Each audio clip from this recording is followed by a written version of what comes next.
Wala sambal mau ayre bola ka Sherif Ousmane Madana Hydra abola ka kuma nunu lamɛn. Donc sisan ne fana bɛ fɛ ka aw bila ka Hydra fana ɲininka. Comme a ye ɲininkali de kɛ ko ka karamɔgɔw ɲininka ko n'a sɔrɔla bɛɛ y'a layidu wɔɔrɔ ko ni Bukhari y'a fɔ walima Bukhari m'a fɔ ni video in na. Donc ne fana bɛ fɛ an ka Sherif Ousmane Madana Hydra an k'a ɲininka yala ale ye nin min kalan sisan ka bɔ Bukhari kɔnɔ est-ce que kira kɛtɔ ka nin bɛɛ y'a layidu wɔɔrɔ di sahabaw ma don min na est-ce que o fana kun ye sahaba ninnu tuubi don de ye wa? Ɲininkali de don. N ko an ka Hydra ɲininka Sherif Ousmane Madana Hydra ne ma ban ma k'a fɔ ko bɛɛ y'a layidu wɔɔrɔ k'a bɛ kuranɛ kɔnɔ ma ban o ma, wa ma ban ma k'a fɔ ko bɛɛ y'a layidu wɔɔrɔ k'a bɛ Bukhari la walima a tɛ Muslim na ma ban o ma, a bɛ nin bɛɛ la. Mais ne fana bɛ fɛ ka Hydra de ɲininka est-ce que bɛɛ y'a layidu wɔɔrɔ min bɛ Bukhari kɔnɔ a bɔla ka min kalan sisan est-ce que kira y'a di sahabaw ma don min na kisi nɛɛma bɛ kira n'a ka so est-ce que o kun ye sahabaw tuubi don de ye wa? O kun tɛ sahabaw tuubi don ye fiyewu. Ok, donc kuranɛ fana suratul mumtahana kuranɛ suran 60 a aya 12 bɛɛ y'a layidu wɔɔrɔ fana a b'o yɔrɔ la wa a t'o yɔrɔ fana na? A b'o yɔrɔ fana na. Bɛɛ y'a layidu wɔɔrɔ bɛ kuranɛ kɔnɔ suran 60 aya 12 ok, k'a daminɛ 1 fo ka taa bila 6 layidu 6. Mais an fana bɛ fɛ ka Hydra ɲininka est-ce que ala ko o yɔrɔ de la ko bɛɛ y'a layidu wɔɔrɔ de bɛ maa tuubi ka don silamɛya la wa? An balimaw nin si tɛ tiɲɛ ye. Kuranɛ m'a fɔ fiyewu ko bɛɛ y'a layidu wɔɔrɔ de bɛ maa tuubi ka don silamɛya la, o ye nkalon ye, nkalonfin. Sherif Ousmane Madana Hydra wa i bɔlen filɛ ka Bukhari min kalan sisan i ye hadisa min kalan sisan Bukhari kɔnɔ k'a yira ko kira Muhamadu ye bɛɛ y'a layidu wɔɔrɔ di sahabaw ma walima muminu ma, comme i ma détail ba di, mais i y'a fɔ cogo min na ani e bɛ to k'a walawala cogoya min na o de ye ko bɛɛ y'a layidu wɔɔrɔ de bɛ maa don silamɛya la, ko wa ko kira filɛ ka alijana layidu walima alijana doni siri bɛɛ y'a layidu wɔɔrɔ tali de la. An balimaw Ustaz Berete ka laɲini tɛ fɛn wɛrɛ ye o, ne ka laɲini min ye dɛ diinɛ can in de ka dɔn quoi, an ka bɔ nin popa la. Popa kɔrɔ ye jumɛn ye? A kana na kɛ wagati bɛɛ dɔnnibaga dɔ ka bɔ ka version dɔ di, wagati wɛrɛ dɔnnibaga wɛrɛ ka bɔ ka version wɛrɛ di min ni dɔ in ta tɛ kelen ye. Bon finalement mɔgɔ minnu tɛ diinɛ dɔn olu tɛna dɔn en fin de compte o bɛna kɛ cogo di? Ne ta ye o dɔrɔn de ye. Donc ne ka laɲini tɛ dɔwɛrɛ ye o dɔrɔn kɔ quoi. Est ce que a bɛ ka faamu? Layidu wɔɔrɔ min ni Hydra bɔla k'a fɔ tan a yɛrɛ ni ala cɛla la n'i ye hadisa in ta depuis daminɛ kira ye nin layidu wɔɔrɔ di don min kama sahabaw ma o kun tɛ sahaba ninnu tuubi don ye abada lezi. Est ce que a bɛ ka faamu? Kira y'a ka sahabaw de wele, n'i y'a mɛn a bɛ fɔ mɔgɔw ma ko sahabaw o b'a sɔrɔ o tuubila ka tugu kira nɔfɛ ka ban o. Limaniya de wele dala u ye a mɛnna, bon u sɔnna limaniya ye tuma min na u nana ka na kalimatu shahada fɔ ka don silamɛya la. Bon o de kɔfɛ wagati jan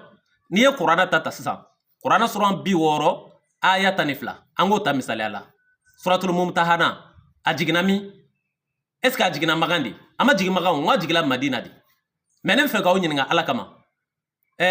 suran min jiginna Madina ani suran minnu jigila Makan silamɛya daminɛ na jumɛn de ka kɔrɔ ni jumɛn ye? Ne hakili la silamɛw ye min kɛ Makan a ka ca san 10 ye yan'u ka taa Madina o. Mais silamɛw kun tɛ Makan yan'u bɛ taa Madina wa? O kun bɛ Makan yan'u bɛ taa Madina. Mais suratu min ni bɛɛ y'a layidu wɔɔrɔ b'a kɔnɔ a jigila min? Kuranɛ suran 60 aya 12 suran in jiginna min? Madina de tɛ? Dɔnnibaa jumɛn de bɛ min bɛ se k'a fɔ ko o suran in ma jigin Madina? Bon n'a sɔrɔla ko o suran in jiginna Madina o tuma mɔgɔ minnu tun bɛ silamɛya la depuis Makan k'a sɔrɔ suran in ma jigin o olu tun bɛ jumɛn de la? Kafiriya wa? ou bien bolisɔn? ou bien olu tun ma don diinɛ na fɔlɔ?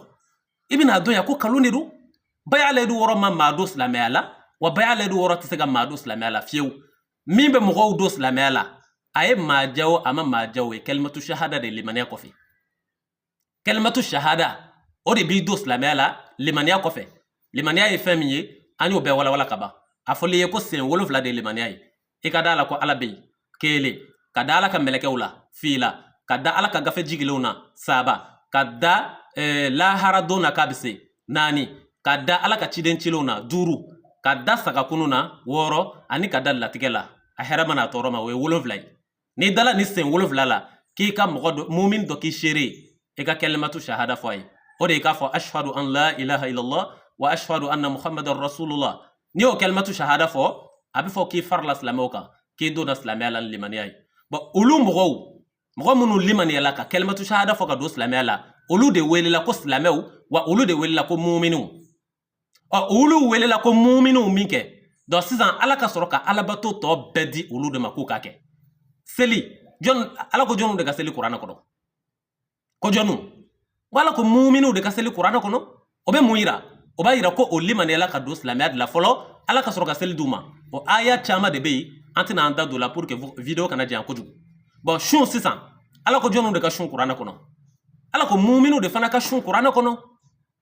o aya caman de bɛ yen n'an ko an bɛ minnu détaillé video bɛna janya kojugu jagabɔ ala ko jɔnw de ka jagabɔ kuranɛ kɔnɔ ko muminiw de ka bɔ ala ko muso jumɛnw de ka disa don kuranɛ kɔnɔ ko mumini musow de ka disa don ala ko jɔnw de ka juma seli kuranɛ kɔnɔ ala ko muminiw de ka juma seli donc ala bato ni ala b'a di a b'a kɛrɛnkɛrɛn k'a di mɔgɔw de ma mɔgɔ minnu sɔnna ka tubi ka don silamɛya la ni limaniya ye olu de bɛ wele ko muminiw donc a tora o cogo de la fo ka na se baya layidu 6 ma o de la mɔgɔ minnu bɛ kuranɛ dɔn n'i taara kuranɛ kɔnɔ suran 60 aya 12 la kuranɛ suran 60 aya 12 la ala b'a daminɛ de a'udhu billahi minash shaitanir rajim ya ayyuhan nabi iza ja'akal mu'minat abe mu'miniya abo fana condition de kɛ c'est-à-dire baya layidu 6 tali condition de fana kɛ mu'miniya ye k'a fɔ mu'miniw olu de ka baya layidu 6 fana kɛ comme a ko mu'miniw olu de ka seli comme a ko mu'miniw olu de ka sun comme a ko mu'miniw olu de ka hiji comme a ko mu'mini musow de ka disabiri baya layidu 6 fana tali la k'a fɔ n tɛ filanan fara ala kan n tɛ suɲɛni kɛ n tɛ jɛnɛya kɛ n tɛ n den faga n tɛ namara kɛ n senkɔrɔ n t'a kɛ n bolo kɔrɔ ne kira muhamadu ye bila baara ɲuman min na n b'a kɛ o layidu 6 fana tatɔla wallahi ala ko muminiw de k'a kɛ dɔnnibaw de ye ne seere ye aw bɛɛ bɛ se ka vérifier kuranɛ suran 60 aya 12 la ko muminiw de k'a kɛ yani ala k'a fɔ muminiw ma nin don tɔgɔ in kama k'u ka baya layidu 6 kɛ o y'a sɔrɔ silamɛya si bɛ san joli de la est ce que o m'a sɔrɔ silamɛ dɔw sala ka ban ka sɔrɔ layidu 6 in ma don kuranɛ kɔnɔ nin aya nin suratu in kɔnɔ wa a ma kɛ jɔn bɛ se k'o sɔsɔ dɔnnibaa kunda o tumana olu minnu sala ka sɔrɔ baya layidu 6 ma don ni suratu in kɔnɔ walima nin aya in kɔnɔ olu sala jumɛn de la kafiriya wa donc nin bɛɛ de dalilu ye k'a yira aw la baya layidu 6 ma maa tubi ka don silamɛya la wa baya layidu 6 tɛ se ka maa tubi ka don silamɛya la o misaliya ye min ye ne wulilen ko n bɛ taa hayidara nɔfɛ bamakɔ deba la a sɔnna hayidara sɔnna ne n'a ɲɛ ka kɛ naaniya n'a y'a kɔrɔbɔ a bɛ dugumasara cɛ o can de tɛ o donc o bɛ ka dɛndɛn sisan k'a essayer au lieu k'u ka o layidu 6 dɔrɔn di u ka mɔgɔw ma a y'u lakɔlɔsi ba ye o tɛ ka sɔn ka layidu 6 in dɔrɔn fana di u ka mɔgɔw ma sa o bɛ ka jumɛn de kɛ o bɛ kalimatu shahada de dɛn k'o bila ɲɛfɛ parce que o b'a dɔn ni ala cɛla la o de ye can ye n'est-ce pas a ye bukhari ta min fɔ comme a ko nin layidu 6 bɛ bukhari kɔnɔ ko kira ko ni mɔgɔ minnu mako bɛ alijana na k'u ka layidu 6 ta kira m'o fɔ bɛɛ ye kira m'a fɔ n'i ye layidu 6 ta k'o y'i don alijana kɔnɔ kira m'o fɔ bɛɛ ye dɛ sabu kira tɛ kuma k'a yɛrɛ sɔsɔ an ka kira de ko lan tadkhulul jannata hatta tu'minu aw tɛ don alijana kɔnɔ fiyewu f'a ka limaniya de walan yadkhulal jannata illa mu'min ko mɔgɔ si tɛ don alijana kɔnɔ fo n'a ɲɛ bɔla mu'minw na donc ni kira muhamadu bɛna alijana donni ko kuma fɔ a t'o fɔ ka ɲɛsin jamakulusi ma fo mu'minw o de fana kama a y'a ka sahabaw de wele bukhari kɔnɔ hayidara bɔla ka min fɔ sisan n'a ma sɔn ka détail ba di ok kira ko cogo di kira y'i kanto a ka sahabaw de ma ko bayi'uni ala an la tushriku billahi shay'a wala tasriku wala taznu wala taqtulu awladakum wala ta'tuna bi buhtanin taftarunahu bayna aydikum warjulukum wala ta'sunani fi ma'rufin faman wafa minkum fajruhu ala Allah ومن أصاب من ذلك شيئا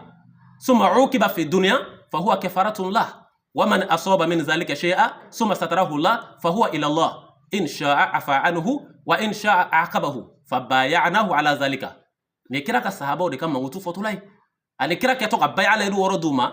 أيو ويلدي شريف عثمان مدن هيدرا كرك ميكا بايع على يدو ورد أكا صحابة ومدو من البخاري كنا يوريناو يلا أتوبي تودكم دوا وبيكم مثل ما الله قرلي utubi tokun tɛ o y'a sɔrɔ bɛ kira nɔfɛ a mɛnna mais kira jɔlen a kan don min na k'a bɛna baya layidu 6 d'u ma a y'u wele de k'u kana layidu ta ale muhamadu ye layidu ye jumɛn ye an la tushriku billahi shay'a o k'a fɔ o tɛ filanan fara ala kan fila wala tasriku o k'a fɔ fana k'u tɛ suɲɛni kɛ o mana bɔ yen wala tasnu o k'a fɔ fana k'u tɛ jɛnɛya kɛ o mana boy wala taqtuluna awladakum o ka ledu di kutu don faga okay aduruna wala taftaruna bi buhtanin wala tatuna bi buhtanin taftarunahu bayna aydikum wa arjulukum o ka ledu di kutu na mara ku sengoro ta ku bulokoro aworona wala ta'sunani fi ma'rufin ko ka ledu di kutu muhammadu soso na yobla wale mina aya farakan ka fo sahaba nuyi ka fo mu'minin nuyi ka fo islamen nuyi ko chodi faman ni mogami ni sila kan ledu nun dafa ni ya dafa dun faman wafa fajruhu ala Allah ni ledu nun dafa ko ika sarabe ala de bolo kore ka aljana garanti la na be ka kuma jono de fayan faman wafa minkum aya farakan de ko faman wafa minkum ni mogami sila ka dafa aw chela minkum kore jumay minkum kore aw chela aw jonu abeka kuma yiru de fa wa obe abeka kuma sakakulu de fe obe mishu abeka kuma mu'minu de fe sabala ko mu'minu de ka ledu worota ni mao mai nywa ledu woro koro kasaro te mu'miniye qur'ana suran duru aya duru ala ko aletina ledu woro gansan imina ibolo fiew kasoro ima damna libaniyai Sharif Usman Madan Haidara ya shire ni kan sardin mabe koni ma misala ka dafa aw chela sigata la fiew o tigi be do aljana kono ama bane faman asaba min zalika shay'a ni maoma ni kodon nangari ala c'est-à-dire que yeledu minta ni kelen ala suma ukiba fi dunya ko yemin cheno juru sarli la diena fa huwa kafaratullah ko oya juru sarai par exemple ni yeledu dikete shwenike ni bolotigela oyo bani lahara ala tinyanga taw kamabili ama bane faman asaba min zalika shay'a suma satarahu Allah fa huwa ila Allah koni mami ni do chen ledu worola mais iman yere déclarer ala yi sutura o kan ama don atula yini ala chelala ki ko bala bolo de insha'a afa anhu nay ala ja abi ya fayma wa insha'a aqabahu na fane ala ja abi nyangata sahaba ko fabayanahu ala zalika ko lo befar la nyonga kan ledu worota muhammadu yo do inde kama o kunte sahaba o tubi do inde aka fara ma flima aka fara dina nyaga molima aya fam ledu worin wajibi de dokoy mais jonu kan mu'minu de kan ni ya ta kasoro ite mu'mini fu de bibolo zero atina fa fo nyi ne ga kuma tede qur'ana suran duru aya duru wani kala mu'mini fana o kore ka dali mana jo sen wolof lala ka kelmatu shahada fa ka do islamela ni fana bana ka ledu worota qur'ana ko ka fi ki bara fu kala di sabu itina se ke nyana tomo ala kuma ka woni nyonje iba beke wal me ba betoy c'est bon et le défi est toujours lancé hein